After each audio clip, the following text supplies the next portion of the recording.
प्रिय छात्रों, गणित की कक्षा में एक बार फिर से आपका स्वागत है। अगर आपने मेरे पहले वाले वीडियो नहीं देखे हैं तो ऊपर आ रहे आई बटन में जाकर देख लें। प्रिय छात्रों, परिमाप और क्षेत्रफल के पहले भाग में हमने वो आयत का क्षेत्रफल, आयत का परिमाप, वर्ग का क्षेत्रफल और वर्ग का परिमाप कैसे निकालते हैं उसके बारे में जानकारी प्राप्त की। उसके सूत्र निकालने सीखे कि परिमाप क्या होता है और क्षेत्रफल क्या होता है। आज मैं आपको वृत्त के बारे में कि वृत्त की परिधि और वृत्त का क्षेत्रफल क्या होता है, कैसे निकाला जाता है।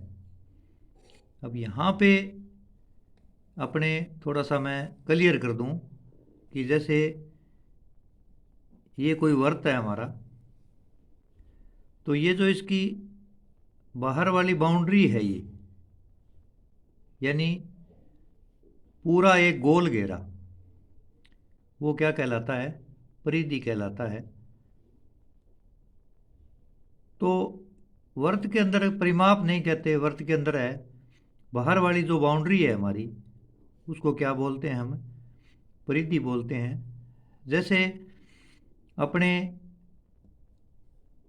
प्रकार के द्वारा बीच में रख करके और पेंसिल से ऐसे एक घेरा बनाते हैं ऐसे बाहर से, तो ये क्या कहलाता है? परिधि कहलाता है। और इसके अंदर जो खाली जगह बचती है या जैसे घेर रखी है,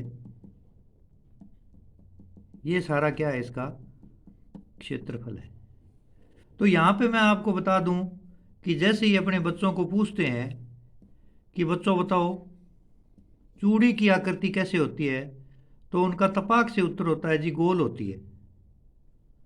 अब यहाँ पे चूड़ी की आकृति अगर गोल है तो फिर वॉलीबॉल है, फुटबॉल है, कांच की गोली है, इनकी आकृति कैसे होगी? जब चूड़ी की पूछते हैं तो भी वो गोल बोलते हैं, और वॉलीबॉल, फुटबॉल, कांच की गोली का कहते हैं कि ये भी गोल है। तो यहाँ पे क्या है, हमें थोड़ा सा कन्फ्यूज़न हो जाता है, थोड़ी सी भ्रांति रहती है। तो ये जो हमारी आकृति है, ये आप इसे चूड़ी भी मान सकते हो, साइकिल का पहिया मान सकते हो, वॉलीबॉल भी हमने देखी है, फुटबॉल भी हमने देखी है, कांच की गोली भी हमने देखी है। और जैसे कहते हैं पृथ्वी गोल है, ये भी हम अक्सर सुनते रहते हैं। तो यहाँ पर आप बिल्कुल ये समझ लें कि इसका नाम क्या है। इसका नाम है वृत्त। तो यहाँ पे हमें ये स्पष्ट है कि क्या ये वॉलीबॉल और फुटबॉल जैसा दिखाई दे रहा है क्या? वो तो नहीं दिखाई दे रहा। वॉलीबॉल अलग चीज़ है, फुटबॉल अलग चीज़ है, कांच की गोली अलग चीज़ है। तो इसका एक नाम अलग से है, इसका नाम ही वृत्त है। तो चूड़ी की आकृति क्या होगी? वृत्ताकार होगी। इसी तरह से साइकिल का पहिया है, साइकिल का चक्का कह दो, साइकिल का टायर है, तो ये भी क्या होती है? इसकी आकृति वृत्ताकार होती है, न कि गोल होती है। हम इसका नाम वृत्त लेते हैं, एक वृत्त की रचना करो, कर देते हैं हम। जैसे छठी में, सातवीं में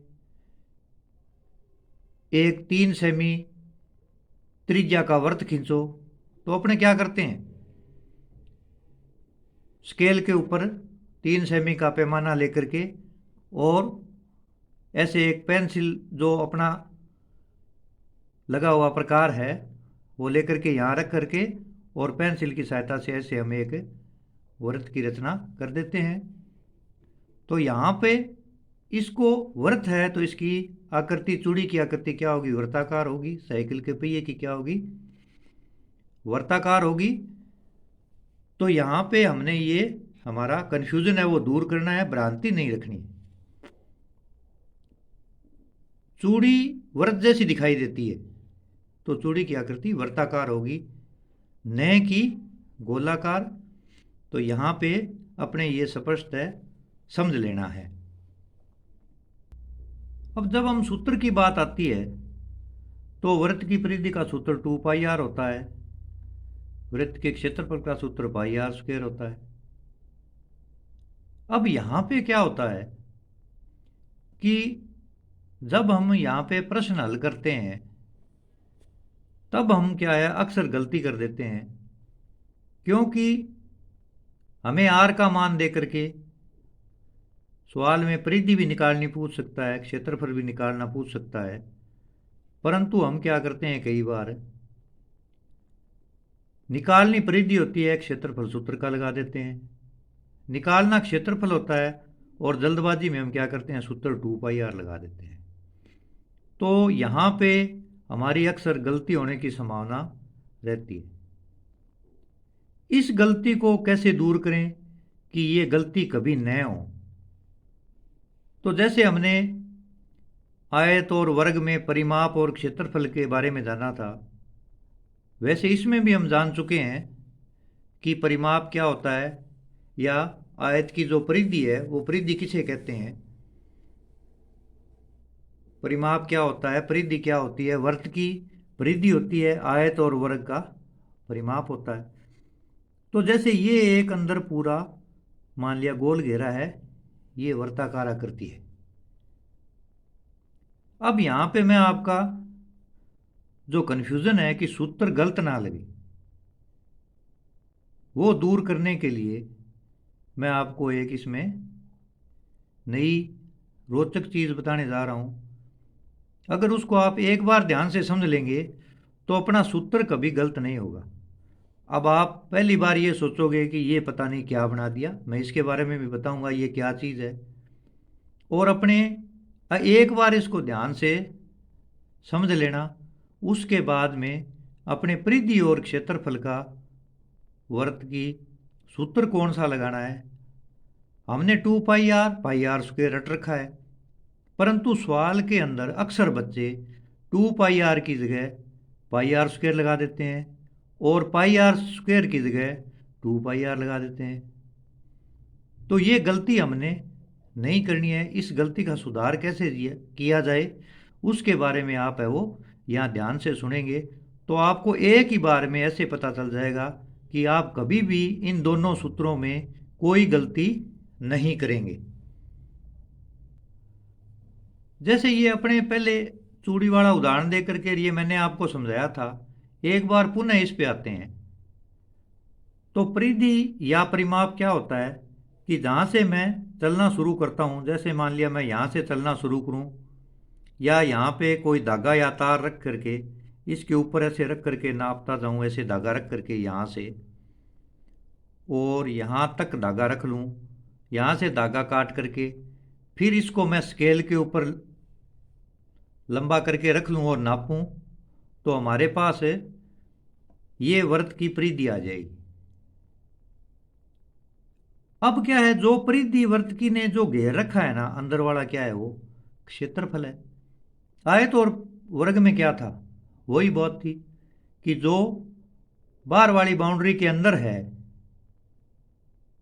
जैसे अपने स्कूल के अंदर कमरे बने हुए हैं, पानी की डिग्गी है, पार्क है, तो वो कहाँ है, चार दीवारी के अंदर है, तो वो सारी बातें क्षेत्रफल पे थी। तो यहाँ ये पुनः ध्यान दे लें कि जो इसके अंदर ये डॉट लगाए हुए हैं ये सारे किसके ऊपर लग रहे हैं, ये क्षेत्रफल के ऊपर लग रहे हैं। तो अब आपको यहाँ ये समझ में आ गया होगा कि परिमाप, परिधि और क्षेत्रफल, इसमें आपका कोई कन्फ्यूजन नहीं होना चाहिए। इसको अच्छी तरह से समझ लें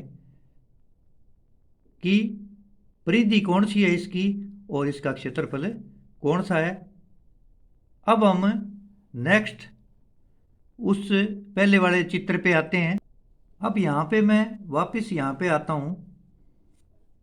हमारे सूत्र 2 pi R 2 pi R 2 pi R हमने रट रखा है, पाई आर स्क्वायर भी रट रखा है।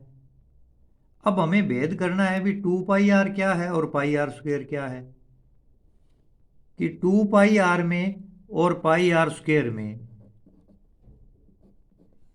इसमें 2 पाई आर में और पाई आर स्क्वायर में हमें ये पता लगाना है कि परिधि कौन सी है और क्षेत्रफल कौन सा है।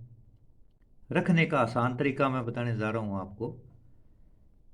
मान लिया ये कोई दुआराम है, ये पाई देवी है और ये आर प्रसाद जी हैं। दुआ मान लिया इन दोनों का बेटा है, ये पाई देवी का और आर प्रसाद का। तो ये कितने हो गए? 1 2 3 हो गए। कौन कौन? दुआराम, पाई देवी इसकी माँ और आर प्रसाद इसका बाप। तीनों के नाम हो गए और तीनों देखो बिल्कुल नज़दीक नज़दीक खड़े हैं। अब आप सोचोगे जी इनका नज़दीक खड़े रहने का क्या कारण है, कैसे होगा? हमारे समझ में नहीं है। आप थोड़ा आगे चलेंगे तो आपके समझ में आ जाएगा कि जब माँ बाप और उसका बच्चा बाजार जाते हैं तो बच्चा छोटा होता है। माँ ने मान लिया इसकी उंगली पकड़ रखी है और पिता भी इसके साथ है। तीनों कट्ठे कट्ठे बाजार जा रहे हैं। ये नामकरण वैसे ही किए हैं, इनसे कोई फर्क नहीं पड़ने वाला। ये समझाने का उद्देश्य है, यानी 2 पाई और आर तीनों बिल्कुल नज़दीक नज़दीक हैं, पास पास में हैं ये तीनों। ये समझाने के लिए कि ये दुआ इनका बेटा है, पाई देवी माँ का नाम है, आर प्रसाद बाप का नाम है। अब आते हैं अपने इस चित्र पे। इस चित्र को ध्यान से समझें। ये जो है वो क्या है?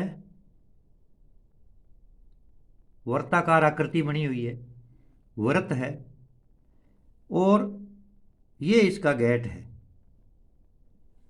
मान लो ये कोई वर्ताकार पार्क है। इसकी दीवार ज़्यादा ऊंची नहीं है, यानी इसकी दीवार इतनी ऊंची है कि राह चलते हुए आदमी है वो आसानी से देख सकता है कि इस पार्क के अंदर क्या कुछ है। ये बात आपके समझ में आ गई होगी भी इस पार्क के अंदर क्या कुछ है। छोटी छोटी दीवार है, इस तरह से ये वृत्ताकार आकृति में एक पार्क बना हुआ है और बाहर इसके क्या है? ये गली है पूरी। ये पार्क में जैसे आपने गली देखी होगी, शहर के अंदर होता है, गलियां होती है। इधर से ये गली आती है, इसमें मिल जाती है।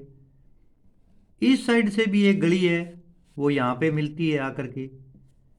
और इधर वाली साइड से भी एक गली आकर के मिलती है और इधर वाले साइड से भी एक गली आकर के मिलती है। तो ये वर्ताकार पार्क है, इसके अंदर अनेकों गलियां मिल सकती है। यहाँ कोई इन गलियों का कोई महत्व नहीं है कि 4 ही क्यों बनाई या 3 ही क्यों बनाई या 5 क्यों बनाई। गली का क्या काम होता है कि लोग बाग अपने घर से निकलते हैं भी चलो पार्क में आज झूला झूलते हैं, पार्क में कुछ नया देखने को मिलेगा, चीज़ें खाने पाने को मिलेगी, अच्छी अच्छी चीज़ें। रविवार का दिन और हो तो लोग है वो अपने बच्चे को साथ लेकर के घूमने आते हैं। तो घूमने कहाँ से आएंगे? शहर में अपने घरों से निकल के कोई इस गली से आ रहा है, कोई इस गली से आ रहा है, कोई इधर से आ रहा है, कोई इधर से आ रहा है। अब यहाँ पे आप ध्यान से सुने कि रविवार का दिन था और ये तीनों कौन कौन? ये दुआराम, पाई देवी इसकी माँ और आर प्रसाद जी। इन्होंने कहा भी रविवार का दिन है और अपने भी पार्क में घूमने चलते हैं। तो ये जी अपने घर से निकले। यहाँ पे इनका कोई घर था, यहाँ ऐसे ये घर है इनका, यहाँ से निकले ये कि चलो भी अपने भी आज है वो चलते हैं घूमने। ये मान लिया इनका घर है। ये घर से निकले, देखो तीनों इकट्ठे हैं। निकलने के बाद में ये यहाँ आए, फिर यहाँ आए। अब इसमें शर्त क्या है कि इस पार्क का गेट एक ही है भाई, जगह जगह नहीं घुसने का कोई गेट नहीं है, एक ही गेट है।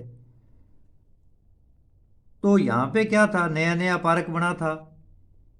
अब जो बड़ा पार्क होता है उसमें क्या है, कोई चीज़ें नई आ जाती है, कोई चली जाती है, कोई नए झूले वाला आ गया, कोई और आ गया, कोई खान पान वाला आ गया। तो इन तीनों ने क्या किया कि पहले हम देखते हैं भाई कि इसमें कुछ देखने लायक चीज है या नहीं है।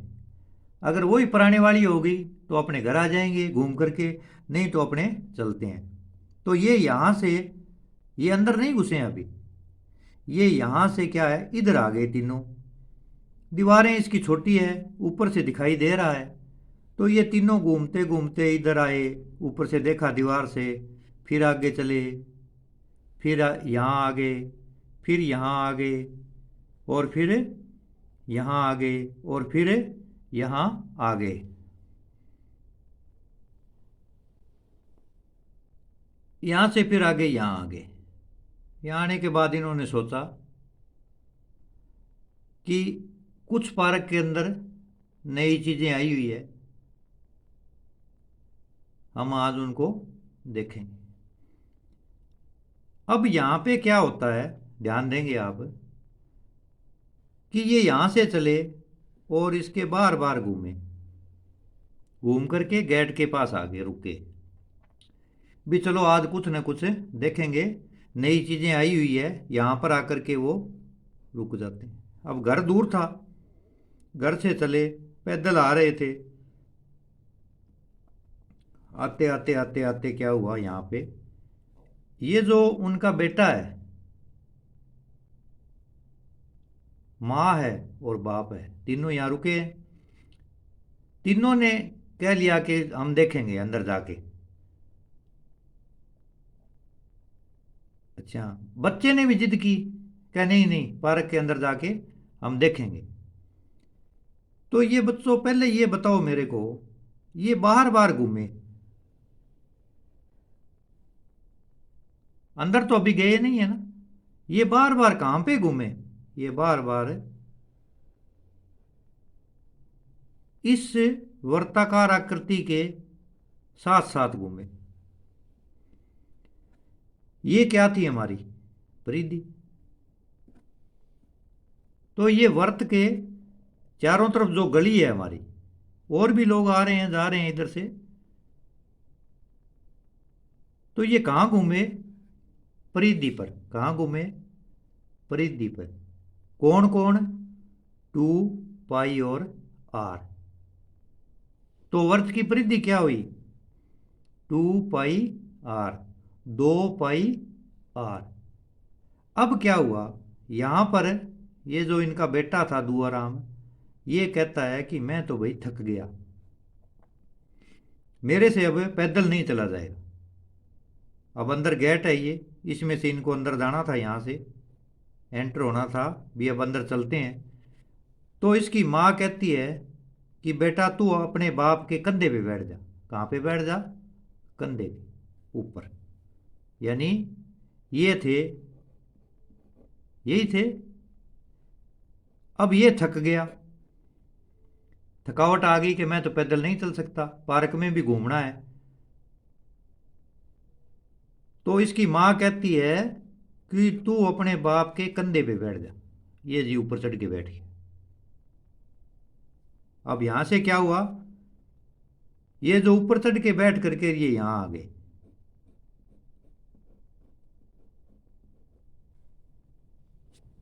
तो क्या बन गया, πr²। अब ये अंदर आए, कहां पे आए,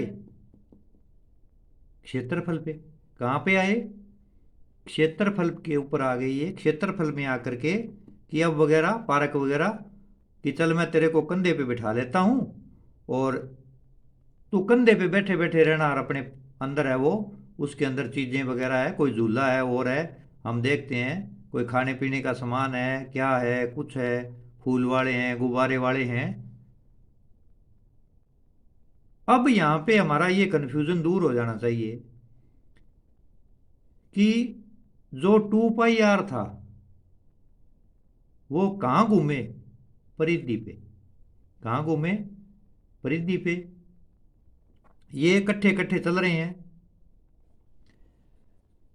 जब अंदर गए तो क्षेत्रफल में।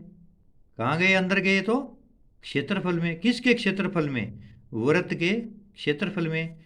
तो हमें बच्चों यहाँ पे ये ध्यान रखना है, थोड़ा सा अपने सूत्र लगाते समय एग्जाम में जब कोई क्वेश्चन पूछे आर का मान दे करके कि परिधि ज्ञात करो या क्षेत्रफल ज्ञात करो, तब हमें ध्यान रखना है कि अगर क्षेत्रफल का कहे तब हमारे दिमाग में तपाक से ये बात आ जानी चाहिए कि क्षेत्रफल तो भाई जो बाउंड्री ने घेर रखा है वो होता है, और उसके अंदर तो दुआ कहाँ था भाई, आर के कंधे पे। तो ये हमारा क्या बन गया, पाई आर स्क्वायर। अब यहाँ पे इस सूत्र को हमें याद करने में कोई दिक्कत नहीं होगी कि वृत्त की परिधि 2 पाई आर, बाहर बाहर वाली बाउंड्री, और वृत्त का क्षेत्रफल पाई आर स्क्वायर।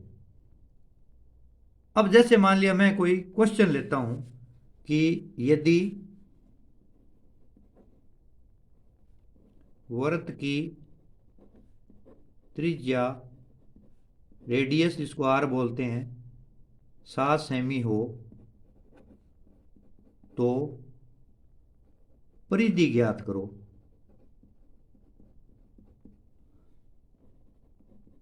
ये मान लिया कोई क्वेश्चन है।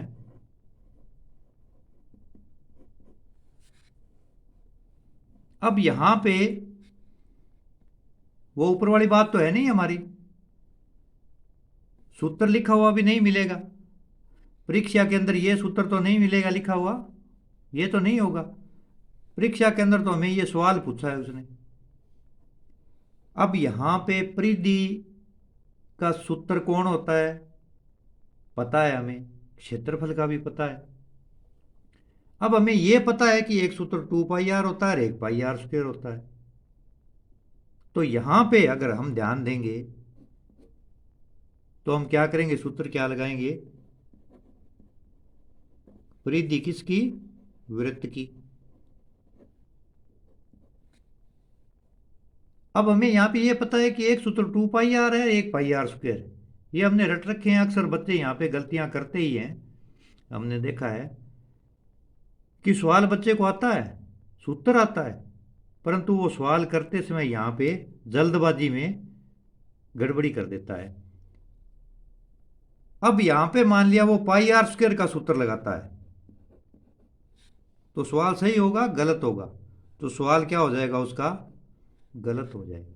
अगर यहां वो थोड़ा सा ध्यान दे ले कि ज्ञात क्या करनी है, परिधि, और तो परिधि का सूत्र, ये सूत्र किसका है कि जब वो कंधे पे बैठा तब तो वो अंदर गए थे, अंदर कहां घूमे, क्षेत्रफल में। तो तपाक से हमें ये बात दिमाग में आ जाएगी कि ये सूत्र रॉन्ग है और ये सूत्र राइट है। तो 2 पाई का मान 22/7, आर का मान 7, 7 से 7 कैंसल, 22 दूने 44 सेंटीमीटर। ये हमारी क्या आ जाएगी, वृत्त की परिधि आ जाएगी। और इसी में अगर पूछे क्षेत्रफल निकालना है, वृत्त का क्षेत्रफल भी निकालो, तो क्या करेंगे हम, यहां पे हम पुनः ध्यान दे लेंगे कि अच्छा वृत्त का क्षेत्रफल निकालना है क्या, क्षेत्रफल तो वो अंदर जाके घूमे थे भाई, वो कंधे पे चढ़ गया था, क्षेत्रफल कहां था, परिधि के द्वारा घेरा गया स्थान, क्षेत्रफल तो वही था, परिधि के द्वारा ऐसे घेरा हुआ स्थान, ये वृत्त की परिधि थी, यही थी वृत्त की परिधि। ये क्या है अंदर वाला,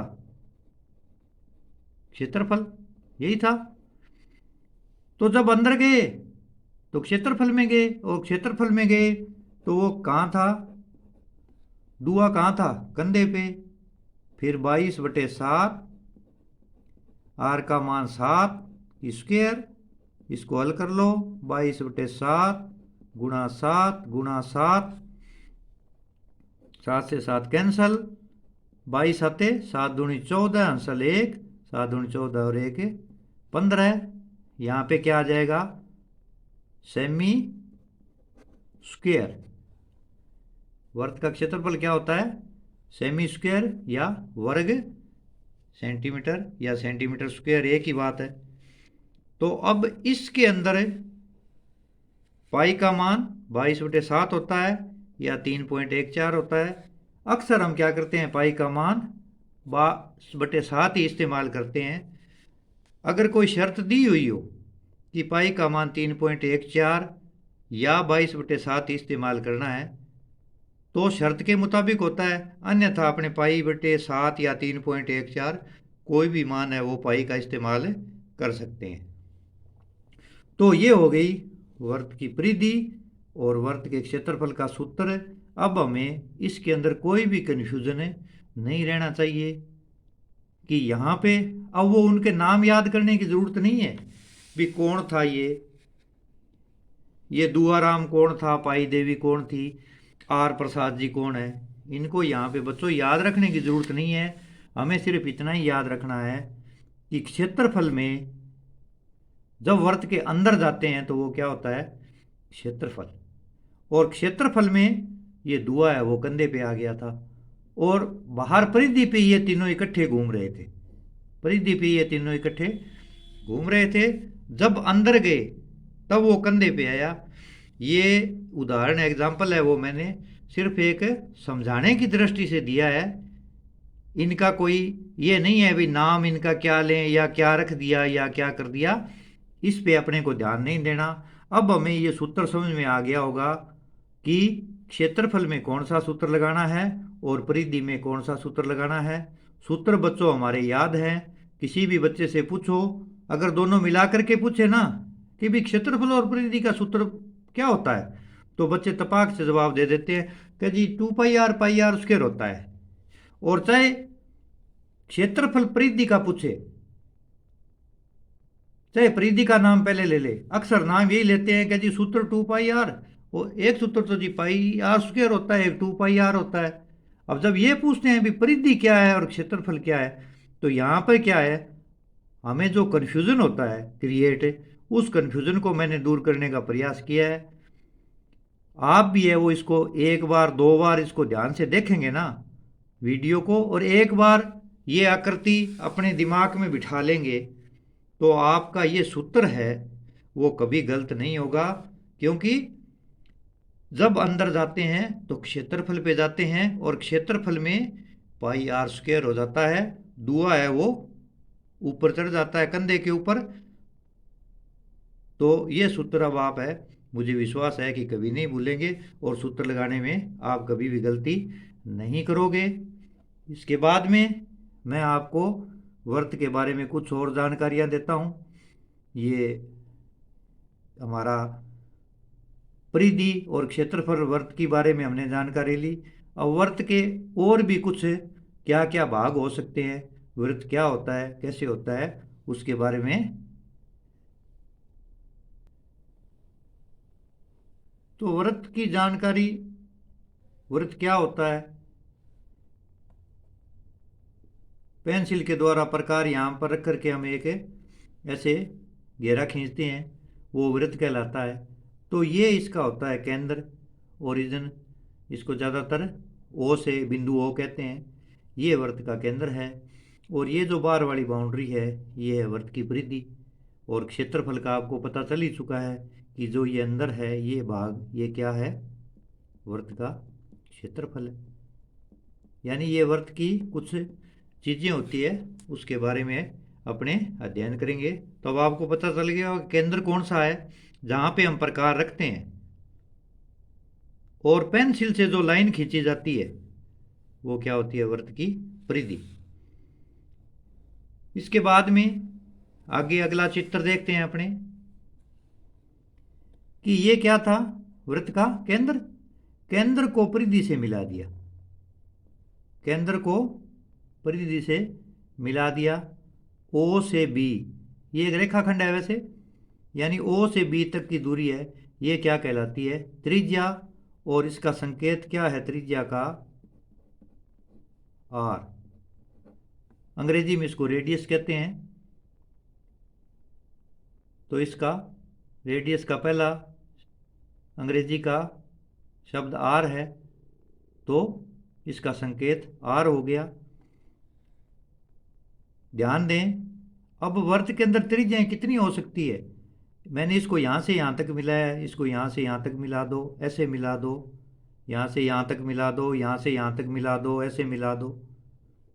तो वर्त में त्रिज्याएं बच्चों कितनी बन सकती है, अनंत त्रिज्याएं बन सकती है। अनेकों त्रिज्याएं वर्त के अंदर हमें खींच सकते हैं। शर्त यह है कि त्रिज्या क्या होगी, केंद्र से परिधि की दूरी। केंद्र से परिधि की दूरी, इसको अच्छी तरह से याद कर लें कि केंद्र से परिधि तक आना है हमने, वो दूरी क्या कहलाएगी, हमारी त्रिज्या कहलाएगी। अब जैसे मैं एक कोई इसमें से ऐसे आर पार एक रेखा खींच देता हूं, कहीं पर भी खींच दो, चाहे ऐसे खींच दो, ऐसे खींच दो, ऐसे खींच दो, ऐसे खींच दो, तो ये ए बी एक कोई रेखा है। ये क्या है, वर्त को छेदती हुई जा रही है, वर्त को छेदती हुई पी और क्यू पर वर्त को छेद रही है, तो इसका नाम हो गया छेदन रेखा। इसे क्या कहेंगे, छेदन रेखा। ये मैंने अलग अलग इसलिए बनाए हैं ताकि आपको क्लियर समझ में आ जाए। वैसे बनाने को तो इस चित्र के अंदर ही सारी चीज़ें मैं दिखा सकता हूँ, ऐसे एक छेदन रेखा बना सकता हूँ, ठीक है, यहाँ से त्रिज्या बना देता, परंतु ये अलग अलग समझाने के उद्देश्य से मैंने वो कई चित्र बनाए हैं यहाँ पे, ताकि आपको अलग अलग समझ में आ जाए। अब क्या है, आगे आपको आगे वाले चित्र में ध्यान से देखेंगे आप, इसमें तो इस चित्र में क्या है, ये जो थी हमारी, क्या थी ये, यहां से यहां तक त्रिज्या, और यहां से फिर यहां तक ये क्या है, ये भी त्रिज्या। इसका मान यहां से यहां तक क्या था, आर, त्रिज्या हो गई। और यहां से यहां तक ये भी क्या है, आर है, क्योंकि वर्त में अनेक त्रिज्याएं होती है। जैसे ऊपर आपको मैंने बताया था, वर्त में अनेकों त्रिज्याएं हो सकती है। अब ये यहां से यहां तक क्या हो गया, ये हो गया व्यास। और व्यास का संकेत क्या होता है, इसका संकेत होता है डी, डायमीटर। यानी ए से बी तक की दूरी क्या होती है, व्यास कहलाती है। संकेत इसका डी है, डायमीटर। तो यहां पे ये स्पष्ट समझ लें आप कि एक त्रिज्या और एक त्रिज्या, ये दोनों त्रिज्याएं जोड़ेंगे तो क्या हो जाएगी, आर और आर। इसमें क्या करेंगे, आर और आर ये दोनों जोड़ेंगे तो कितनी हो जाएगी, 2r। तो ये 2r क्या होता है, 2r क्या हुआ यहाँ पे, यहाँ से r फिर यहाँ से r, ये 2r हो गया, 2r हो गया। तो ये क्या हो गया, त्रिज्या का डबल हो गया, दुगना हो गया। तो ये क्या कहलाता है, व्यास कहलाता है। अब इसी के अंदर एक शब्द लिखा हुआ है जीवा। जीवा क्या है, ये एक कोई रेखाखंड है जो सिर्फ अंदर अंदर है वर्त के, बाहर नहीं निकालना। अगर ये बाहर निकल गया तो क्या बन गई, छेदन रेखा। जैसे इस चित्र में है, ये बाहर निकल रही है ना, तो ये क्या बन गई भाई, छेदन रेखा। इसको अंदर अंदर ही रखना है, बाहर नहीं निकालना, तो ये हो गई जीवा। अब आपके मन में विचार आ रहा होगा कि अगर ये जीवा है तो वर्त में जीवाएं कितनी होती है, बहुत सारी। ये भी जीवा, ये भी जीवा, ऐसे जीवा, ऐसे जीवा, ये भी जीवा। तो वर्त में जीवा बहुत सारी होती है। शर्त ये है कि रेखाखंड है वो वर्त के अंदर रहे और दो बिंदुओं पे टच करे, बाहर नहीं निकालना, नहीं तो वो छेदन रेखा बन जाती है। तो अब आपके मन में विचार आएगा तो फिर ये क्या है, यहां से यहां तक ये भी दो को टच कर रही है, ये भी बच्चों जीवा है। और ये जीवा वर्त की सबसे बड़ी जीवा है। इसके बाद में अगर जीवा खींचेंगे ना, ऐसे खींचते जाओ आप, तो वो क्या हो जाए, छोटी होती जाएगी जीवा। तो ये है वर्त की सबसे बड़ी जीवा, तो इसका भी नाम हो गया व्यास।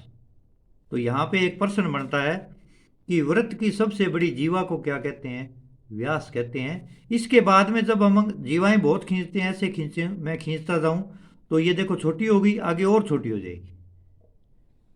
इसके बाद में एक देखो यहाँ पे दिया हुआ है, स्पर्श रेखा। स्पर्श रेखा क्या होती है?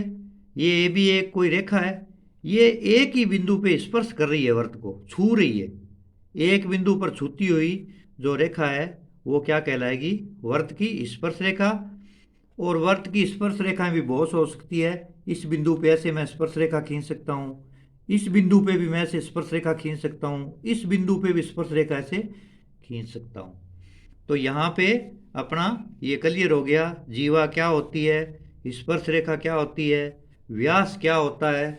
और ऊपर के चित्र में अपने था कि त्रिज्या क्या होती है, छेदन रेखा क्या होती है, और उससे ऊपर वाले चित्र में था कि वर्त का केंद्र क्या होता है, वर्त की परिधि क्या होती है। सूत्र हमारा यहाँ अपने लिख करके याद कर सकते हैं, 2πr थी।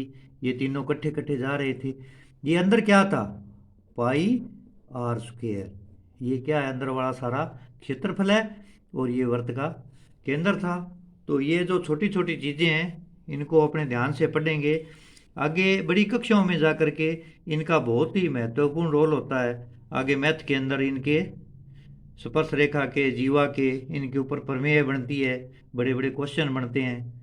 तो ये हमें इसका जो बेस है हमारा वो उसके ऊपर ध्यान देना है कि छोटी छोटी बातें हैं ये आगे जा कर के हमें बड़ा काम देती है। तो यहाँ पे थोड़ा मैं आपको और बता दूं, जैसे ऊपर मैंने आपको बताया था कि वृत्त की सबसे बड़ी जीवा व्यास कहलाती है। व्यास क्या होता है? 2 गुणा त्रिज्या, या इसको दूसरे रूप में व्यास को डी कहें, त्रिज्या को आर कहें, डायमीटर, ये रेडियस। तो डी बराबर क्या बन जाएगा हमारा? 2r। 2r कहाँ से आया? ये आ गया 2r, आर में आर जोड़ी, तो ये क्या हो गया? इसका दुगुना, डबल, त्रिज्या का दुगुना। और त्रिज्या व्यास की क्या होती है? आधी। किसी को जब 2 से भाग देते हैं तो क्या करते हैं? उसको आधा करना भी कहते हैं। या अगर त्रिज्या को मैं r कहूँ तो r बराबर d/2।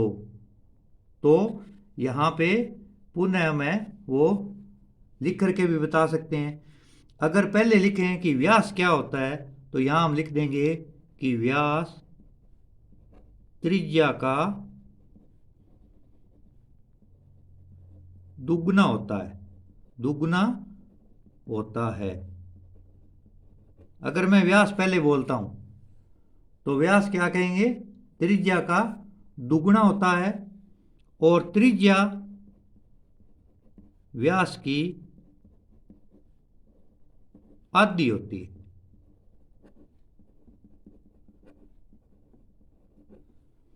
अगर व्यास पहले बोलता हूं तो व्यास त्रिज्या का दुगना होता है और त्रिज्या व्यास की आधी होती है। तो इसमें हमें वो कन्फ्यूज़न है वो हमारा दूर करना है, कन्फ्यूज नहीं होना है हमें। व्यास सबसे बड़ी जीवा,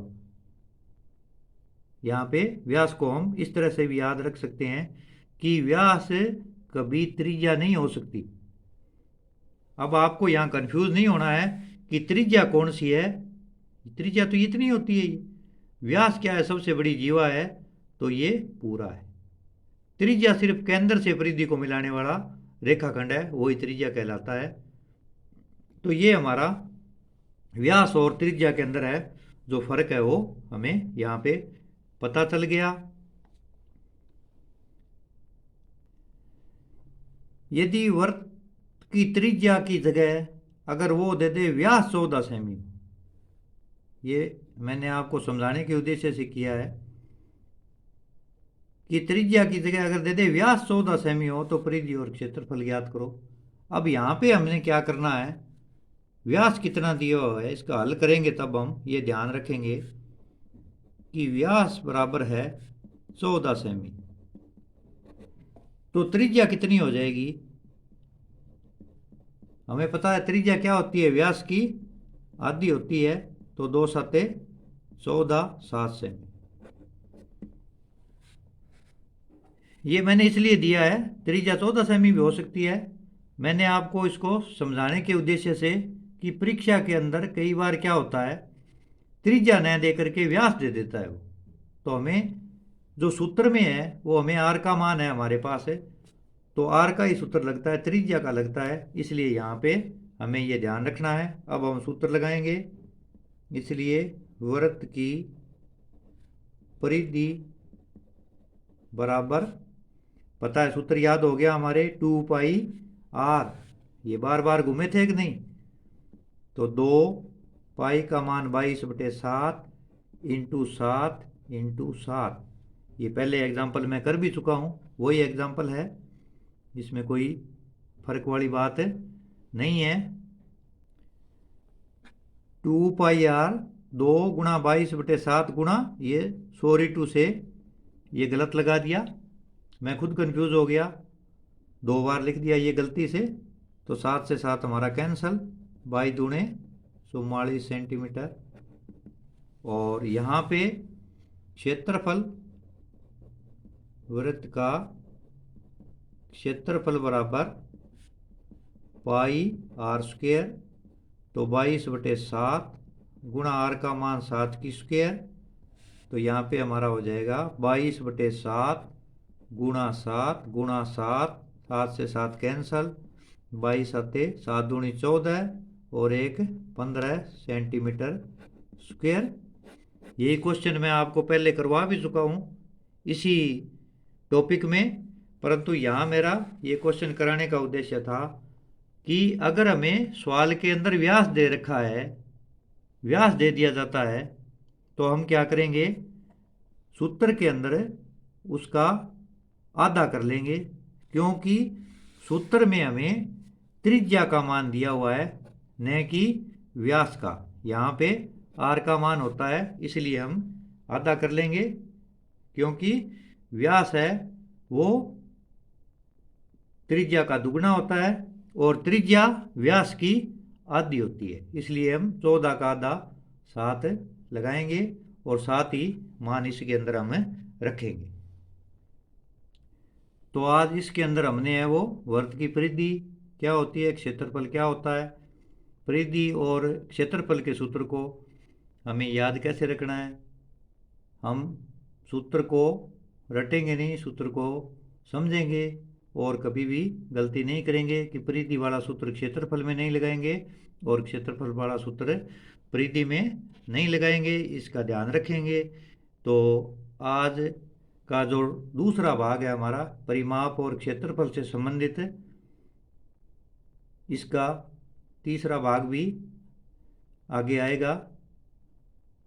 अगले भाग में अपने समचतुर्भुज का क्षेत्रफल या अन्य प्रकार के जो चतुर्भुज हैं उनके क्षेत्रफल निकालने के बारे में भी आगे अध्ययन करेंगे। इसी के साथ हमारा आज का ये टॉपिक यहीं पे पूर्ण होता है।